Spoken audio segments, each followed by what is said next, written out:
দারুল উলুম দেওবন্দে জিন্নাতরা লেখাপড়া করে, বড় বড় মাদ্রাসাগুলোতে জিন্নাতরা হাদিস পড়ে।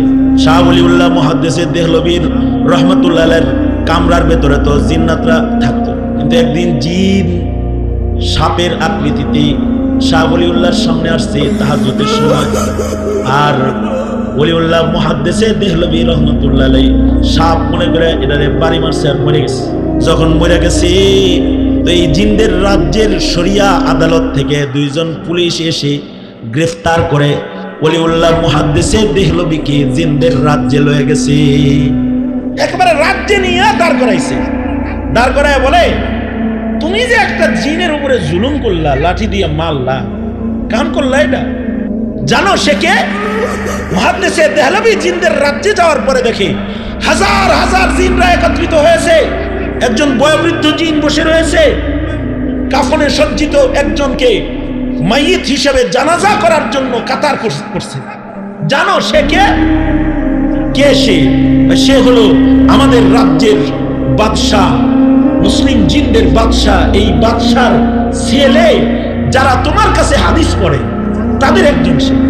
বাদশাহ তার সন্তানদেরকে তোমার কাছে হাদিস পড়তে পাঠায়, আর তুমি কিনা বাড়ি দিয়ে মাল্লা, একটা জান মাল্লা, জানের বদলেতে জান। তোমাদের ধর্মে কি শরীয়ত কি বলে? শরীয়ত বলে হলো কেউ যদি জান হত্যা করে তাহলে জানের বদলে কি? জান। কানের বদলে কান, জানের বদলে জান, দাঁতের বদলে দাঁত, নাকের বদলে। কেউ যদি জুলুম করে কাউকে হত্যা করে তাহলে তার বিচার হলো কিসাস, তাকে মৃত্যুদণ্ড দেওয়া হলো। সুতরাং তোমার তো এখন মৃত্যুদণ্ড হওয়া উচিত, কারণ তুমি একটা জিন মেরে ফেলাইছো। তলবে ইলম দাও, নেককার জিনকে তুমি হত্যা করে ফেলেছো। দুনিয়ায় বিচার হওয়া ভালো, হাসরে যেন বেজ্জতি না হও। মুহাদ্দিস দেহলভী থরথর করে কাঁপতেছেন আর বলতেছেন, আপনারা আদালতে আমার বিচার করে দেন, কারণ আল্লাহর আদালতে আসামি হয়ে দাঁড়ানোর মতো সাহস আমার নাই।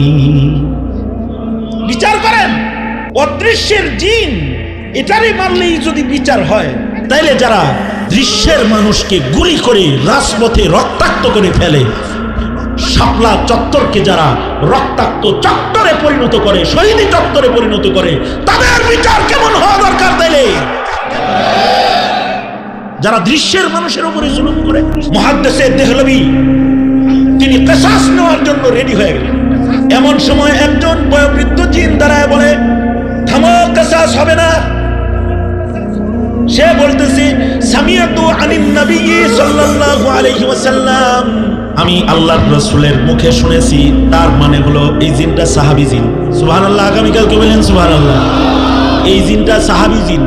সে বলতেছে, আল্লাহর রাসূলের কাছ থেকে আমি শুনছি, আল্লাহর রাসূল জিনদের যে বিধান বর্ণনা করেছেন সেটা হলো এই, জিনদেরকে আল্লাহ অদৃশ্যে চলার ক্ষমতা দিয়েছেন, কিন্তু জিনদেরকে আল্লাহ এ শক্তি প্রদান করেছেন, এতা শাক্কালু বি আশকালিম মুখতালিফাতিন, জিনরা যে কোনো সময় যে কোনো মুখতালিফ শেকেল তারা ধারণ করতে পারে। তারা মানুষের আকৃতিও ধারণ করতে পারে, তারা সাপের আকৃতিও ধারণ করতে পারে, তারা বিড়ালের আকৃতিও ধারণ করতে পারে। যে কোনো আকৃতিতে নিজেকে সে পেশ করার যোগ্যতা রাখে। এই ক্ষমতা জিনদেরকে অলৌকিকভাবে আল্লাহ তাআলা দান করেছেন।